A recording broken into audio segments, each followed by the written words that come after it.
കേരള സർക്കാർ പറഞ്ഞിരിക്കുന്നത് ഇത് സംസ്ഥാനത്തിന്റെ അവകാശങ്ങൾ സംരക്ഷിക്കുന്നതിന് വേണ്ടിയിട്ടുള്ള ബില്ലുകളാണ്.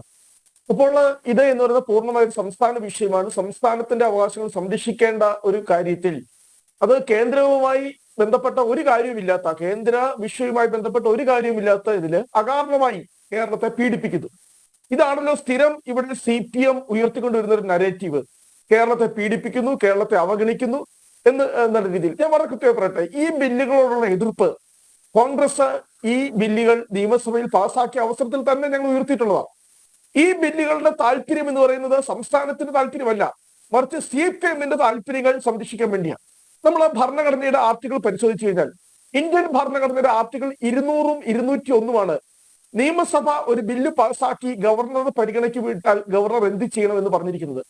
ആർട്ടിക്കിൾ 200ൽ പറഞ്ഞിരിക്കുന്നത് ഗവർണർ അത് വിത്ത്ഹോൾഡ് ചെയ്യുകയോ അല്ല റിട്ടേൺ ചെയ്യുകയോ ചെയ്യുക. അത് കൃത്യമായി പറയുന്നത് ആസ് സൂൺ ആസ് പോസിബിൾ എന്നാണ് അവിടെ ഉപയോഗിച്ചിരിക്കുന്ന വാക്ക്. എന്നാൽ ആർട്ടിക്കിൾ 201ൽ പറയുന്നത് ഗവർണർ ഈ ബില്ലുകൾ പ്രസിഡന്റിന്റെ പരിഗണനയ്ക്ക് വിട്ടുകഴിഞ്ഞാൽ അവിടെ ആസ് സൂൺ ആസ് പോസിബിൾ എന്ന ഒരു പരാമർശം പോലുമില്ല. പ്രസിഡന്റിന് എത്ര നാൾ വേണേലും ഇത് വിത്ത്ഹോൾഡ് ചെയ്ത് വയ്ക്കാം, അല്ലെങ്കിൽ പ്രസിഡന്റിന് വേണമെങ്കിൽ സുപ്രീം കോടതിയുടെ ഉപദേശപ്രകാരത്തിന് വേണ്ടി അല്ലെങ്കിൽ ഉപദേശത്തിന് വേണ്ടി വേണമെങ്കിൽ ഈ ബില്ല് ഉപയോഗിക്കാം കൃത്യമായി തന്നെ. അപ്പോൾ ഈ ബില്ലുകൾ നമ്മളിവിടെ ഈ ഭരണഘടനാ വിഷയങ്ങളൊക്കെ പറയുമ്പോൾ എന്താണ് ഈ ബില്ലുകൾ? ഇവിടെ പ്രസിഡന്റ് ഈ വിത്ത്ഹോൾഡ് ചെയ്ത് വെച്ചിരിക്കുന്ന ബില്ലുകൾ നോക്കുക, 4 ബില്ലുകൾ. ഈ 4 ബില്ലുകൾ എന്ന് പറയുന്നതും ഒരു ബില്ല് ഒഴികെ മറ്റ് 3 ബില്ലുകളെല്ലാം എന്ന് പറയുന്നത് സർവകലാശാല നിയമ ഭേദഗതിയുമായി ബന്ധപ്പെട്ടവയാണ്. ഏതൊക്കെയാണ് സർവകലാശാല നിയമ ഭേദഗതിയുമായി ബന്ധപ്പെട്ടവ? ഒന്ന്, സർവകലാശാലകളുടെ ചാൻസലർ പദവിയിൽ നിന്നും ഗവർണറെ മാറ്റി വിദ്യാഭ്യാസ വിദഗ്ധരെ നിയമിക്കുക. വിദ്യാഭ്യാസ വിദഗ്ധരെ എന്ന് പറഞ്ഞാൽ CPMന്റെ അച്ചാരം പറ്റുന്ന ആളുകൾ അല്ലെങ്കിൽ CPMന്റെ പിണയാളുകളെ വെക്കുക. ഒന്ന്. 2, PC നിയമനത്തിലുള്ള സെലക്ട് കമ്മിറ്റിയിൽ സംസ്ഥാന സർക്കാരിന് മേൽക്കൈ ലഭിക്കും വിധം കൂടുതൽ അംഗങ്ങളെ നിയമിക്കുന്നതിനുള്ള ബില്ല്. നിലവിൽ അംഗസംഖ്യ 3 എന്നത് 5 ആയി ഉയരും. എന്താ കൃത്യമായിട്ടുള്ളത്? ഗവർണർക്ക് ഒരു തരത്തിലുള്ള റോളും വൈസ് ചാൻസലർമാരെ നിയമിക്കുന്നതിൽ ഉണ്ടാകാൻ പാടില്ല. സംസ്ഥാന സർക്കാർ എന്ത് തീരുമാനിക്കുന്നുവോ ഇതായിരിക്കണം അവിടെ നടക്കാൻ പോകുന്നത്. അപ്പൊ കൃത്യമായി തന്നെ സംസ്ഥാന സർക്കാർ താല്പര്യം എന്ന് പറഞ്ഞാൽ എന്താ? കേരളത്തിലെ സർവകലാശാലകളെ CPMന്റെ മറ്റൊരു ശക്തി മാറ്റുക. CPMന്റെ താല്പര്യമുള്ള ആളുകളെ, CPMന്റെ നേതാക്കളുടെ ഭാര്യമാരെ അവർക്കൊക്കെ ഇഷ്ടം പോലെ നിയമനം കൊടുക്കുക. ഇനി മൂന്നാമത്തെ എന്താ? സർവകലാശാലകളുടെ അപ്പലേറ്റ് ട്രൈബ്യൂണലായി ജഡ്ജിമാർക്ക് പകരം ഉദ്യോഗസ്ഥരെ നിയമിക്കുന്ന ബില്ല്. കേട്ടുകേൾവിയുണ്ടോ? ജഡ്ജിമാരെ മാറ്റുക. ജുഡീഷ്യൽ സംവിധാനത്തെ കംപ്ലീറ്റ് മാറ്റി നിർത്തി സർവകലാശാലകളുടെ അപ്പലേറ്റ് ട്രൈബ്യൂണൽ എന്ന് പറയുന്ന ഉദ്യോഗസ്ഥർ വീണ്ടും എന്താ?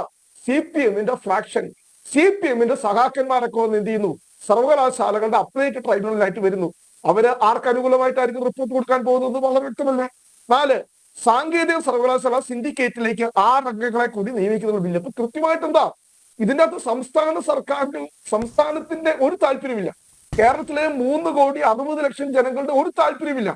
ഇത് എന്ന് പറയുന്നത് CPMന്റെ താല്പര്യം സംരക്ഷിക്കുന്നതിന് മാത്രം. ഇപ്പം ഇവിടെ പറയും എല്ലാ ബില്ലുകളും പ്രസിഡന്റ് പിന്നെ ഒപ്പുവെക്കാതെ മാറ്റിവെച്ചോ? ഇല്ല. 3 ബില്ലുകൾക്ക് കഴിഞ്ഞ മാസം കൃത്യമായി തന്നെ പ്രസിഡന്റ് ഒപ്പുവെച്ചു. ഏതാ? അതുപോലെ ഞങ്ങൾക്ക് ശക്തമായ എതിർപ്പുണ്ട്. ലോക ആയുക്ത നിയമ ഭേദഗതി. ലോക ആയുക്തയുടെ ചിറകരിയുന്നതിന് വേണ്ടി, ലോക ആയുക്തയെ ഒരു ഡമ്മിയാക്കി മാറ്റുന്നതിന് വേണ്ടി എന്താ? ലോക ആയുക്തയുടെ നിർദ്ദേശങ്ങൾ വെറും അല്ലെ? എന്തൊക്കെ ഈ നാട്ടിൽ നടക്കും നോക്കുക. എന്താ? നേരത്തെ ലോകായുക്ത ഒരാൾ അഴിമതിക്കാരനാണ് എന്ന് കണ്ടെത്തിയാൽ, ഒരു മന്ത്രി അഴിമതിക്കാരനാണെന്ന് കണ്ടെത്തിയാൽ, പ്രഖ്യാപിച്ചാൽ അദ്ദേഹം രാജിവെക്കുക എന്ന് പറയുന്ന ഒരു സാമാന്യ തത്വം, രാജിവെക്കുക എന്ന് പറയുന്ന ഒരു സാമാന്യ തത്വം എന്ന് പറയുന്നത് ഈ നാട്ടിലുണ്ടായിരുന്നു. പക്ഷെ എന്താ? അവിടെ ആ ലോകായുക്ത നിയമത്തിൽ മാറ്റം വരുത്തി. ലോകായുക്ത ഉപദേശം മാത്രം കൊടുക്കുക. മന്ത്രിമാരുടെ കാര്യത്തിലാണെങ്കിൽ മുഖ്യമന്ത്രി തീരുമാനിക്കണം മന്ത്രി തുടരണമോ വേണ്ടയോ. ഇനി മുഖ്യമന്ത്രിക്കെതിരെയാണ് പരാമർശമെങ്കിൽ സംസ്ഥാന നിയമസഭ തീരുമാനിക്കണം. എന്താ ഇത്? ഒരു കോൺസ്റ്റിറ്റ്യൂഷണൽ ബോഡി ആയിട്ടുള്ള ലോകായുക്ത അതിനേക്കാളും പ്രസിഡന്റ് ഒപ്പുവെച്ചു.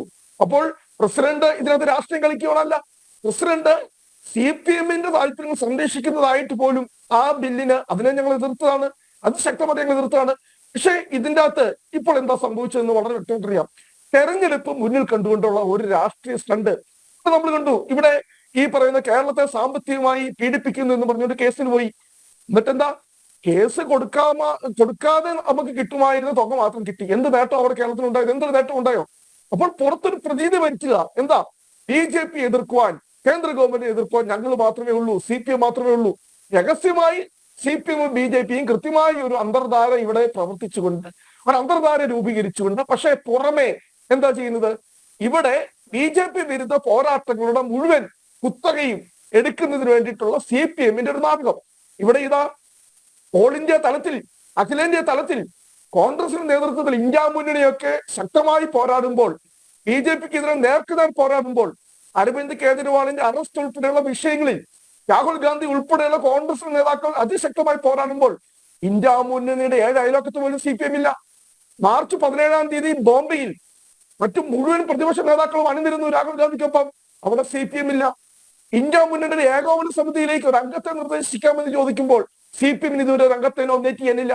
പക്ഷേ ഇവിടെ അഖിലേന്ത്യാ തലത്തിൽ കോൺഗ്രസ് നടത്തുന്ന BJP വിരുദ്ധ പോരാട്ടത്തിന്റെ മുഴുവൻ ലാഭവും ഒരു കേസിലൂടെ സുപ്രീം കോടതിയിൽ പോയി കേന്ദ്ര സർക്കാരിനെ എതിർത്തുകൊണ്ട് ഇതിനകത്തൊന്നും ഒരു തീരുമാനം ഉണ്ടാവും.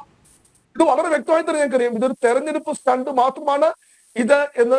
കാരണം ഈ ബില്ലുകളെ ഞങ്ങൾ പല്ലും നഖവും ഉപയോഗിച്ച് ഞങ്ങൾ എതിർത്തിട്ടുള്ളതാണ് ഈ ബില്ലുകൾ. കാരണം ഇത് CPM-ന്റെ മാത്രം താല്പര്യം സംരക്ഷിക്കാൻ വേണ്ടി, അതിനുവേണ്ടി CPM-ന്റെ താല്പര്യം സംരക്ഷിക്കാൻ വേണ്ടി സർക്കാർ ഖജനാവിൽ എന്റെയും നിങ്ങളുടെയും നികുതി പണം മുഴുവൻ കോടിക്കണക്കിന് രൂപ സുപ്രീം കോടതിയിലെ KK വേണുഗോപാലിനെ പോലുള്ള അഭിഭാഷകർക്ക് വലിയ രീതിയിൽ ഫീസ് നൽകിക്കൊണ്ട് ഇത് പോകുന്നു എന്നതാണ് ഞങ്ങളുടെ ഇതിനകത്ത് കൃത്യമായിട്ടുള്ള നിലപാട്.